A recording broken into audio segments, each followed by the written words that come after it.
Hey, you know what? I was talking to a buddy of mine this week, and he said it's getting cold up there in New Hampshire. I said, yeah, I can't. You know what? I can't stand it. I want to go someplace warm.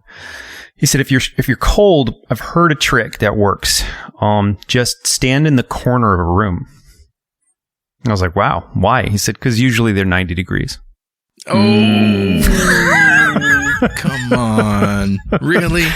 You made us wait for that. But did you like the build-up?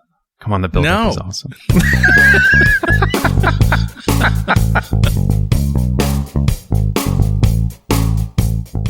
Hey guys, what's up? Hello. Hey, how you doing? It was a terrible week in the news. Yeah.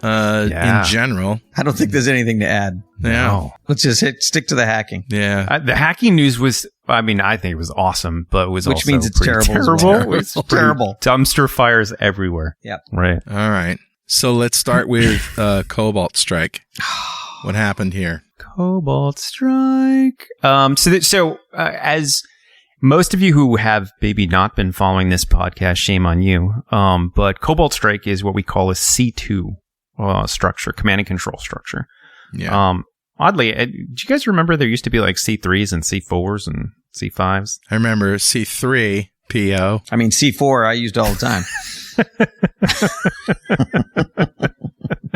I don't know. There was a lot of hype around adding C's to your C's, but C2 is command and control. What are the other C's for? I don't remember. It was like command and control, and something goofy like that. Anyway, so command and control it's a back-end service that will listen to agents that you install stealthily on phones, on desktops, on servers, whatever. Right. And it gives you the ability to control them. And there's tons of them out there, right? There's one called Empire, which has a Star Wars kind of theme to it. There's one out there called Covenant. I knew C3PO was in there somewhere. Right? Wasn't Empire based on PowerShell? Empire was based on PowerShell, yes. And then Covenant was based on C#. And Covenant was Halo. So you have grunts that you deploy to servers and that sort of stuff. Now, these are all nefarious? No. What's weird is they're all supposedly used by security researchers, but then the bad guys go, wow, there's these amazing command and control structures out there that avoid antivirus and are really good about hiding on a system. Why don't we use them too? Let's exploit them. Yeah, and that's what happens with Cobalt Strike. Let's have nuclear energy. What could go wrong? Yeah. So what happened? So Cobalt Strike is one of them. Cobalt Strike is a C2 structure. It's designed to allow security researchers like ourselves the ability to install what they call an implement on a server that we've breached, web server, email server, whatever, and gives us continued control over that server. So we can issue commands to it and that sort of stuff. All right. So the headline is Chinese hackers target semiconductor firms in East Asia with Cobalt Strike. So semiconductor firms. Yeah. Who would want to attack semiconductor firms? Well, so anybody who's looking to get backdoors in low-level technology. So, they're posing as the Taiwan Semiconductor Manufacturing Company, or TSMC, sending emails out. And what they have inside those emails is Cobalt beacons in different, malicious payloads. So somebody clicks on something like the McAfee binary mcods.exe, which is one of them, or the CyberArk vhost.exe. And it goes out and actually installs a Cobalt Strike beacon. And that beacon will sit inside of your operating system and will avoid antivirus. And it will just sit there and continually beacon out. And then the malicious actors who, at this point, can issue any command they wish to your computer. All right. So how many semiconductor firms were hit, and was there any damage that is going to affect our lives? Well, that's a good question. I think this is one we're keeping an eye on. The threat actor group, Lucky Mouse, depending on who you're talking to. Microsoft now has Storms, and I haven't seen the Storm show up here, but they're either APT27, Budworm, Emissary Panda, or Lucky Mouse. They're all the same group. They've really started ramping up this attack. So I think the problem is you may buy a device, a low-level device of some sort, whether it's a firewall or a IoT device or whatever, and not really realize that the code that in there that there's a backdoor code that was written in there the moment you bought it. So we'll keep an eye on this. So it may not be a coincidence that it was a Dutch cybersecurity firm that caught this, because what most people don't realize is the biggest, there's different supply chains for different levels of chip components, different semiconductors. And the highest end semiconductors in the world are built with Dutch machinery. I mean, they need those semiconductors for the red lights, right? They do. Yes, it's a pure red. X-ray lithography is the technology that lets you get down below like 5 nanometers, 5 to 3 nanometers. Okay. Maybe anything below 7, I'm not sure. And those machines are only made by a company in the Netherlands. Carl, I didn't know we brought a semiconductor expert on the Yeah, podcast. really? You did, Wow. right? He's Actually, pointing on what did you do with nanometers and Patrick? lithography. I've met Richard Campbell, and that's made me an expert. So it turns out that Japan, the United States, and the Dutch are really the superpowers of high-end chips, semiconductors, because the designs, the subcomponents, and the machinery come from those 3 countries. Designs mostly heavy in the United States, machinery's heavy from the Dutch, and the Japanese, the components. The manufacturing, the heavyweight is in Taiwan. And so, and there's some news around geopolitical news around the semiconductors. So remind us of that a little further, which is that we the West, those 3 countries, have sanctioned China, so they can't buy those lithography machines. They can't have access to anything that's cutting edge. China recently announced that they're Huawei's releasing a phone with a 7 nanometer chip, but it's widely seen and believed that they're using pirated hardware that was used for other projects. And that it's not because the Chinese went and developed 7 nanometer chip technology. They basically cobbled together a 7 nanometer chip assembly capability to build tens of millions of chips. But if that stuff breaks, that's it. They're done. There's no more 7 nanometer chips. They didn't have a breakthrough and build their own. So it all makes sense now that why the Chinese were trying to hack these semiconductor companies. Yeah. They're very much desperate to build their own semiconductors, but most of us experts, I'm not really an expert, but most of us that are in the know and follow this, it would probably take China 10 years to catch up to where the rest of the world is with their own independent, and we'll be 10 years further down the line. So they're really hobbled quite a bit by this. And once these machineries start breaking down, there's no replacements because they're embargoed. All right. So how does this affect the rest of our lives? Does it? I mean, if you work at let's say you work for a semiconductor company that's might be targeted, just be careful. Let's say you're working for a subsidiary here in the United States.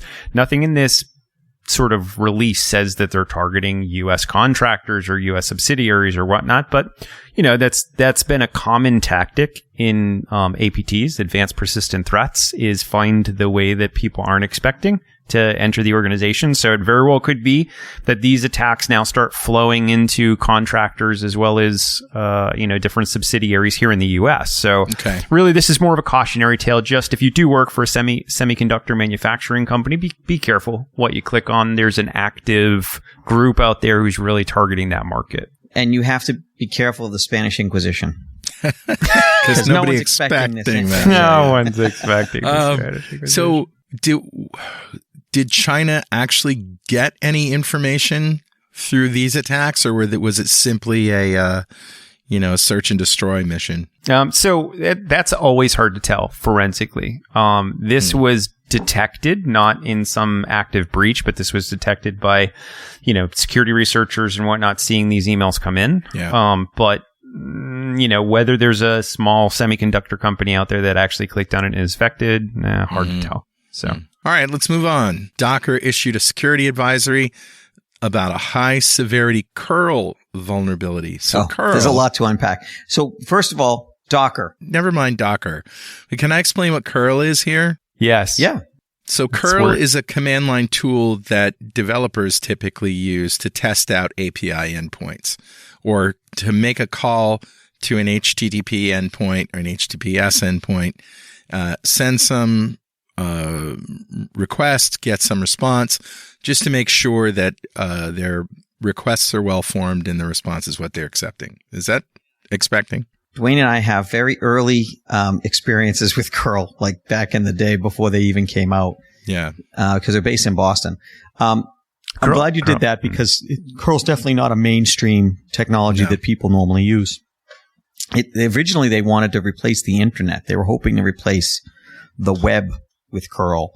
And they found their niche, but it's not replacing the web. So no. There's a lot of cool things that use curl that you may not even know. Mm-hmm. You could be using web pages every day that are using curl in the backend. Yeah. And that are making requests to backend APIs and making requests to backend websites and that sort of stuff. Curl lib is used in more places than you can imagine. Mostly in Linux, though, right? Because I imagine that's that how that's all structured is command line. No. The curl lib is like your universal. You need to request something over a protocol. Yeah. And pull it down. So, for example.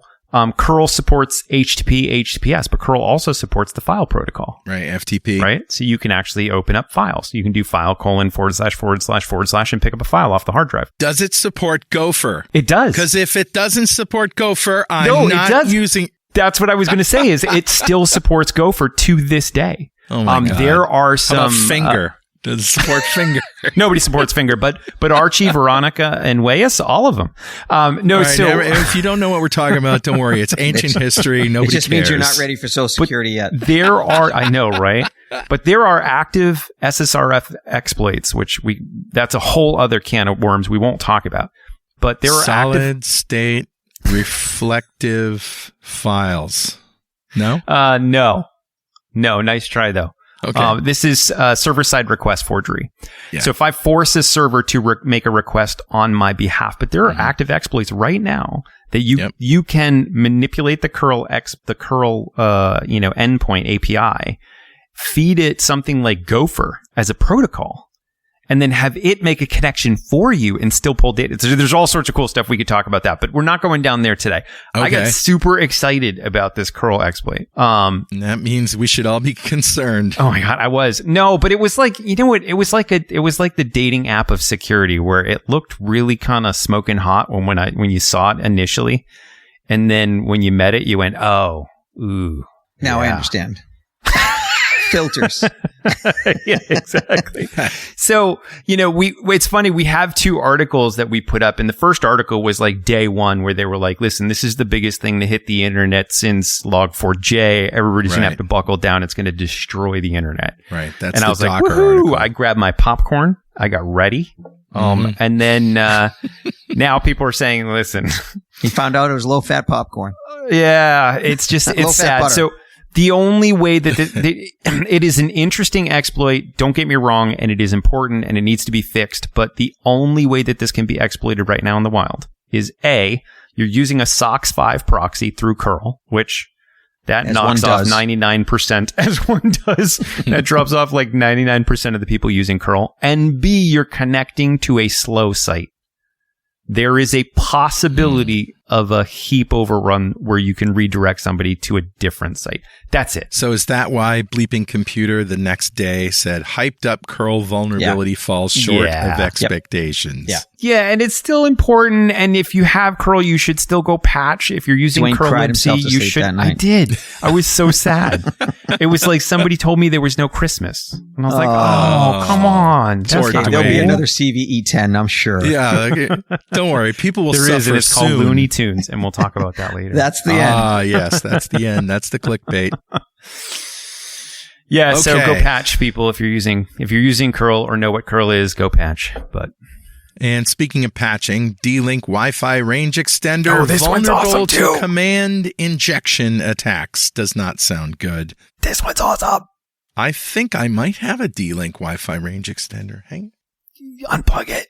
Oh, yeah. Can you literally hang on 1 second? I know I have one, but I'm not sure it's D-Link. Hang on. As Carl gets disconnected from the podcast. Friends drive D-Link. Yeah, I like this one. This one's really cool. Maybe yes. False alarm. Mine's a Netgear. Nice. There you go. In the next story, Netgear Wi-Fi range extender vulnerable to command. Don't get us sued. Don't get us sued.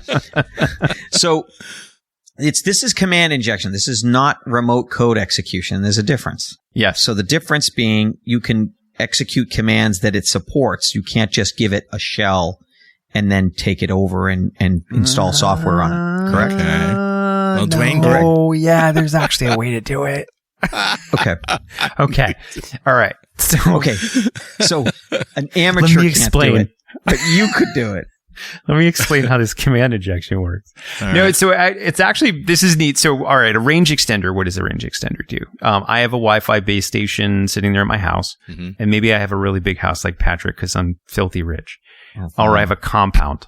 And and we need Wi-Fi like out the at where we Branch park the Davidians tanks. in You New gotta keep Hampshire? the Is that ammo. what You got to keep the ammo separate from the food, man. Ammo separate It's from true. the food. It's true. And yeah, and you need the guard station next to the wall out front to stop the zombies. So let's say you want Wi-Fi all the way at the guard station because the guards are bored and they just surf in the web. You don't want to put up these new base stations everywhere. You want one wireless network, right? So it may be called, my Wi-Fi or whatever. So what you do is you put up a range extender. What the range extender does is it connects to the old Wi-Fi and then it provides Wi-Fi from its location. In essence, extending the range, right? So now it's rebroadcasting the network where it is. Hence the name. But here's my question. If the signal is so low that you need a range extender, Yes. how does it connect and do anything with that? So, what you would typically do is put that range extender in a place where it's at the edge of range, but not where it's low. Like, let's say we can go 100 feet from the base station. Well, I wouldn't put the extender at 100 feet. I would go 80 feet.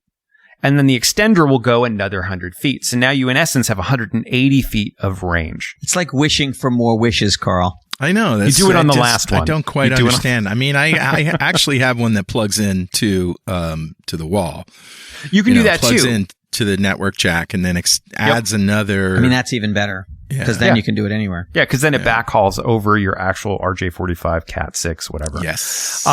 So what's interesting about this is if you broadcast an SSID, so your network name, Yes. and the broadcast of the network name is, let's say, my network is called Test, and I broadcast a new network name as Test with a single tick. Patrick's name is, do you feel lucky, punk? Right. And then a double and Klingon symbol and then a command. What'll happen is if you were to kick that range extender off of the network it's on, so you de-auth it, which is super simple to do. There are tons of tools out there to de-auth Wi-Fi devices. So I kick the extender off the network. When it tries to connect back, it's going to look at my network and think I'm the one it's supposed to connect to. When it connects, because there's this single tick in the name and they don't sanitize it, it actually tries to run whatever is after the tick. Oh, no. So in my SSID, my network broadcast would literally be the hacking command I want it to run. And it would then run it at the command prompt. It would run it at the shell. But it's got to be a command that it recognizes. Any Unix command, yes. But it's not a shell. You can't pour a shell into that. No, but you could format a disk. Yeah, but there's actually, you can run a shell, and here's why. There are a lot of really great ways to run shells out of Linux that do not require external applications. You can do it raw with Bash. You can do Bash and connect into there's a /. Oh, so it supports a full Bash shell? It depends on the device, right? So this one probably has BusyBox, which yes, does. Well, you said it supports any Linux command.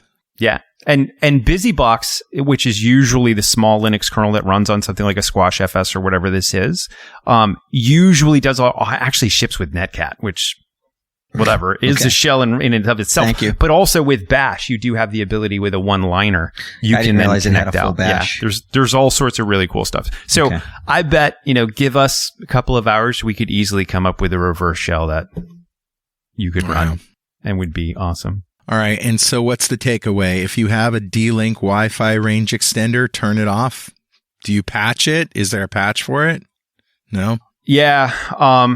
No. Nope. Company D-Link has not responded to, I believe these were German researchers, but the company hasn't responded. Yeah, German red team found this, and the company was like, you know what? They've reached out to them multiple times, and now they're finally like, we're just going to release this. So I would go get a different brand, and then I would put that thing away until, that'd be a great country song name. Put that thing away. Put that thing back where it came from, or so help me. You could send it to security this week, and we'll tear it apart. We'll make a full shell out of it. That's what we'll do. Oh, well, not to me. Yeah. Send it to Dwayne. I'll reverse it. You can send it to Dwayne. All right. Well, we're going to take a quick break. Stick around. When we come back, we're going to get to that Looney Tunables bug that we've been hinting at. Stick around. And we're back. You're listening to Security This Week. I'm Carl Franklin. That's Patrick Hines and Dwayne LaFlotte. And we just had that discussion about the D-Link Wi-Fi range extender. I don't think there was anything else about that you wanted to talk about, right? Nah. Well, how old is that device? That's the only question that kind of popped up is this an end of life? Like, it doesn't look like an old device because it's Wi-Fi 6. Yep.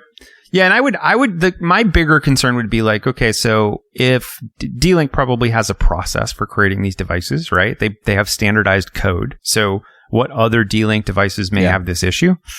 I don't know. I mean, I'm concerned that they didn't respond to the researchers to the extent that the researchers published without a patch being out. That's a big step. Mm-hmm. That's a big deal. Right. Yeah. Right. So, all right, moving on. Cloudflare blog reports HTTP 2 zero-day vulnerability results in record-breaking distributed denial of service attacks. Record-breaking. Okay.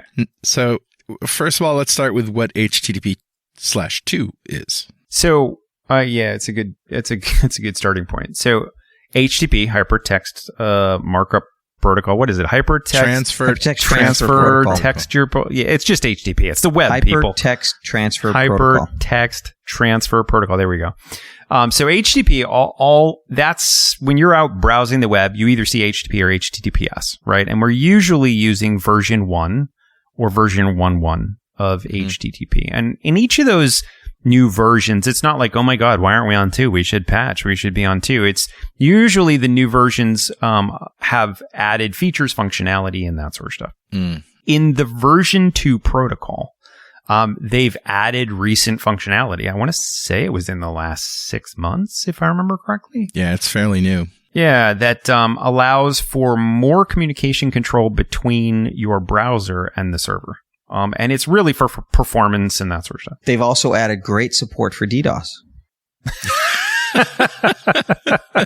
So great, you got that denial of service attack feature. And usually awesome. I'm against DDoS because DDoS is like it's wait a minute, wait, against? That's like saying you're against landmines. Yeah, usually. Right? Usually. There are some really cool landmines, though. Well, thank God he's against DDoS, Patrick. What are you for? No, but hear me out. I'll tell you about my platform that I stand on. No, DDoS is usually like the mindless, hey, I got this massive botnet and blah, blah, blah. And I tell them all to request a page. And it doesn't take any tech, didn't take any brilliance. It's whatever. You pushed a button, you pointed at 100,000 clients at a website. Boo-hoo. Oh, so you're not a fan because it's destructive. You're not a fan because it's too easy for idiots. Yes, too mundane. It's too mundane. Blasé. It is. Blasé. So pedestrian. But there are occasions you run into DDoSes where you have to admire how they're done. He doesn't like it when the hoi polloi do DDoS. I know, right? Right. Just the upper echelon of cybersecurity. So you do not understand what you're doing. His attacks need to have a demi-glace. Yes. Thank you. Thank you for identifying and that. And a nice Bordeaux. Actually, we should have said, and a nice Chianti. Yeah. So coming back to this, there was a web server DDoS that in the past could be done with one computer, which sounds awesome. And what it was dubbed Slow Loris. And what would happen is you would connect into a server and then it would acknowledge that you connected and you would never respond to it. But you would open up another connection and connect to the server and it would respond to you and you would never acknowledge it. And you do that a couple 10, 15,000 times and you, in essence, DDoS the web server. It can't respond anymore. Because it's waiting for all these responses. To come back. So that's been fixed. That was a long time ago. And that one I was like, okay, that's smart. What's that called? Slow Loris? Slow Loris. Was the next version called a little faster Loris? It was. And then finally we got to meh, fast Loris. Fast and an easy Loris. Fast-ish Loris. And we got to kind of fast Loris. Exactly. So what did Loic do? I thought Loic, the low orbit ion cannon, used to do something similar where it'd start a connection and then it would abandon it at the worst possible moment to get the longest time out possible. And then it would just continually open up new threads and new connections. The reason I like this one is because it's a little bit smarter than normal DDoS. It's not like a billion clients requesting one site, blah, blah, whatever. This one is, there's this request feature that can be done for requesting a page, but then you can cancel the request to free up the resources on the server. But then if you request it again and cancel it again, request it again and cancel it again, you start to tie up threads on the server. And at that point, you can generate massive amounts of DDoS without actually using the number of computers that you might need to emulate that same level. So they're saying this is record breaking. And when they say record breaking, they don't mean like, hey, listen, this is 15% more than we've ever mitigated. This is like, in some cases, I think it was 5 or 6 times more. We're talking 201 million requests per second. Million being mitigated, which is insane. From a single computer. That's a big deal. And they're doing this. So they had a small amount of computers. I want to say the last report I saw was, I don't know, 10,000 computers, something along those lines. But it wasn't like the biggest botnets out there are like hundreds of thousands of computers. If they had control over the largest botnets and ran this attack, we would have seen mass devastation on the internet.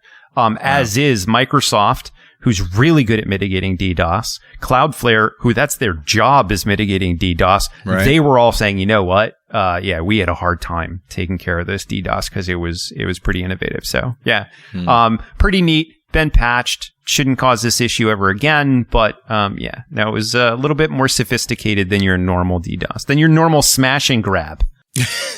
So I get pedestrian DDoS. Yeah, pedestrian. This is bespoke DDoS. All right, let's move on. Windows 11 system requirements can be bypassed via the single command, and we're talking about TPM and CPU. So somebody please tell me what I'm talking about. So TPMs are chips that are built into operating systems on modern computers that allow for secrets and encryption to be protected at a very low level. At the lowest, the hardware level. So, back in the day, we used to always say, well, why don't they put the security at the chip level? That's what they did, the TPM. And so when the government buys new computers, they have to have a certain level of TPM. And that's where, even if you get physical custody of the device, it mitigates the ability, even with physical control, to hack the system. But if you can subvert that, that's a big deal. And that's what we're talking about here. Yeah. And so you can imagine early on, right? Windows 11 comes out. There are not a lot of chips or computers that are in service that support it, right? They don't have the right level of TPM support. They don't have so Microsoft says, listen, we don't want you to scrap all your hardware and go buy brand new hardware for chips that are literally just coming out. We just want to support it in the future. So how about this? We'll give you a bypass that you can install this on older hardware, so that you don't need to worry about it. What could go wrong? I knew you could say that. And now it's a standard for installing. Apparently, everybody just does the /products space server on their setup. And sure enough, no need to ever have a supported TPM module, but that also means you're susceptible to what that TPM was actually fixing. So, may seem like a great idea to get it on an older computer, but if you have sensitive data on that computer, you might not want to do that. I can't remember what it was that I was installing that required TPM. It might have been software that I was running in an Azure VM that was set up for graphics. set up for a GPU. Mm-hmm. And it required TPM, and I can't remember how I got around it. First time I tried to upgrade to a Windows 11 on a system, it said you don't have the right TPM. And oh, that's what it was. Mm-hmm. Yeah. And you just ran the switch, and you're good now. You're good. You're fine. No, I didn't know about I don't think the Switch was available at the time. At least it wasn't an option that I saw.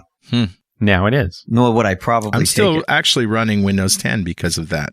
I've been running Windows 11 for a while. Did I just say that out loud? Yeah. I shouldn't have said that. You are a security geek. You are officially a security geek. I feel like Hagrid. No, Windows 11's good. Are you running your phone in lockdown mode is my question. I can't believe, you know what? I'm impressed, Patrick. Honestly, Why? Kudos to you for running your phone in lockdown mode. I just use it as a phone. He's trying to have the most inconvenient phone. Yeah, it is super You should whip out the StarTAC. There's been two things. There's been one app and one site that I've gone and bit the bullet and I exempted. But I won't say what they are. They weren't that big a deal. But I did exempt one app and one site. Is it Pokemon Go? No, it's not. Is it Monster Hunter now? I don't have to. It does. Pokemon doesn't have a problem. There's and it's usually, I don't even know what the interactions are, but if I wanted to dig in and find out, like, why are they having a problem? What are they doing? Then I could. But it's just my surface area of attack is so much smaller. If somebody came after me with Pegasus, if someone tried to grab my phone and try to throw something on, even with a cable, they're going to be like, what? This doesn't work? Why? Somebody comes after Patrick with a winged horse. He's good. Yeah, that's what you just heard here. I've got the answer. So has Microsoft patched this or said anything about it? What's the answer from them? No, it's a feature. You don't patch features, Carl. It's not going to be patched. It's basically dereliction on the part of either the people who are installing the operating system, which is like. It's like trying to patch a hammer and put foam around it because people hit each other with them. Well, you can't really do that. All right, but I mean, they could remove that and replace it with something else that is a little bit more secure than just a command line switch, right? I agree 100%. But I call it Darwinism at its best. The problem is they can't really remove it because it's out there. Yes. What can happen is when you buy systems, you can make sure they're installed by non-idiots. Ooh. Is that too offensive? Did I say that too offensive? Wow. Yeah, maybe would you ask the Best Buy technician, excuse me, was this installed by an idiot? No, you know what I would ask him? I would say, listen, I noticed some systems have an ID10T error. Does this one? ID10T. PEBCAC. Problem exists between keyboard and chair. No, so if you're going to buy, let's say you're going to buy laptops for your organization, what does the government do? The government will say, we need to support this level of TPM. And if you don't support that level of TPM, then you're not in compliance. Okay. You should be doing the same thing when you're buying your systems to make sure that, your MSP or whoever you're dealing with to buy those systems isn't taking a shortcut, throwing some money in their pocket because they saved on the TPM. Yeah. All right. Let's move on to the big story. Looney Tunables bug opens millions of Linux systems to root Takeover. Okay, so this one I'm so happy about. Now, wait. You might be asking, or you might be thinking, yeah, but I don't run Linux. I run Windows. You may not run Linux, but everything you run else Linux. Trust me, you run Linux. You may not run Linux, but you run Linux. Your grandparents might if you not have a run phone, Linux. If you have a car, if you TV. have a fridge, a TV. Shall we go on? All Linux. If you have a thermostat. Yeah. If you have a garage washing door machine. opener. I wonder if washing machines have that much of an operating system. It depends on the machine. Some of them do. Some of them are running a light Squash FS. Some of them are just like literally embedded circuits that are not running an operating system. Yeah. But for the most part, if you get any of those fancy ones with touchscreens, requires an operating system of some sort to run it. Yeah. So, yeah. Oh. So your treadmill probably. Bad. Your treadmill probably.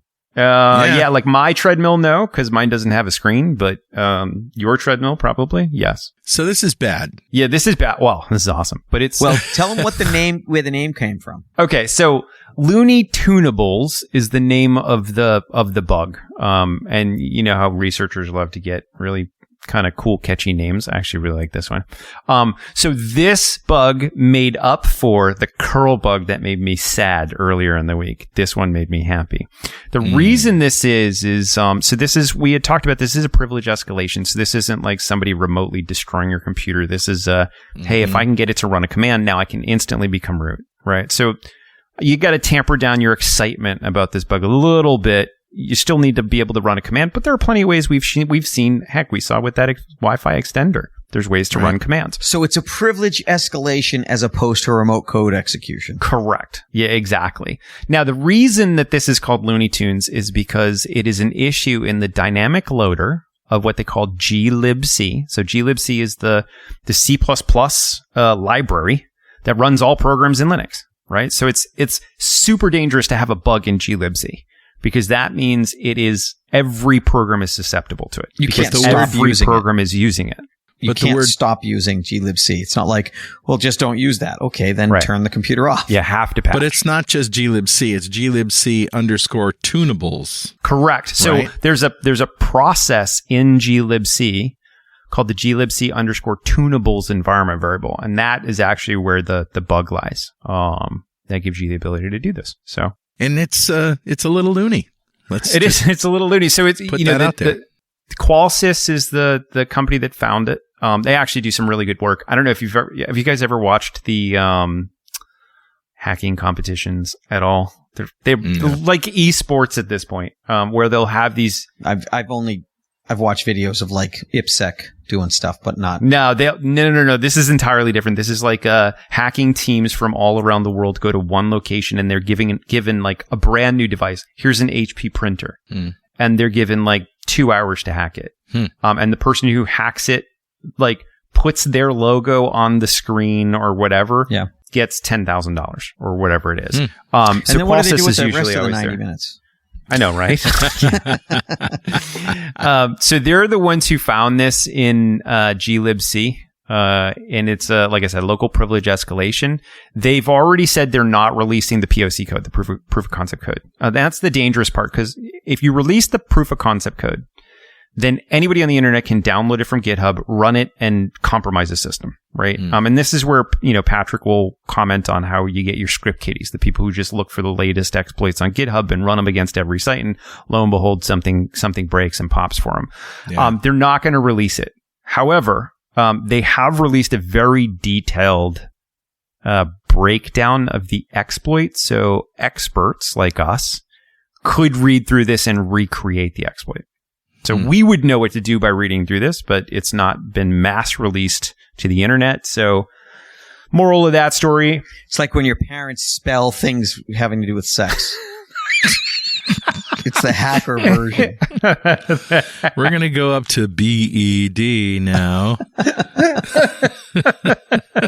What's that? There's a joke, your uncle keeps spelling the wrong words. Oh, God. So bringing it back to the G rating, folks. Go patch. There's a patch for glibc. If you're running any Linux environments at all, or you're running embedded systems, just verify that there's probably a patch out there. So does iOS? Is that based on Linux? So that's an interesting question. It is, but I don't know if it's susceptible, because I don't know the version of glibc they're using. Yeah, it is. It is heavily modified. So it is a Linux Android kernel, is. But I don't know that it's. Yeah, that's a good question. Android is. Yes. Certainly. Yep. Yeah, and this is so your Android appliances and your probably your Wi-Fi routers and all of that stuff. Fedora, Ubuntu, Debian, like any of those, Alpine Linux, like any of those systems, you're going to want to make sure you update. But it's the devices we're going to have trouble with. Like how the heck would I update my fridge? It's not even on the internet. So that's a good question. Well, it's not even on the internet, then. Some people's fridges have Wi-Fi. Yeah, that's true. And they connect them to their freaking home network. Right? Who does that? All right. Well, it is an important thing, and go patch if you can, and if you can't, just rip it out, hit it with a hammer. Take my advice, pull down your pants, and slide on the ice. Sounds like a terrible idea. All right, we'll see you next week, guys. Thanks, everybody. Thanks, Bye. guys. Bye.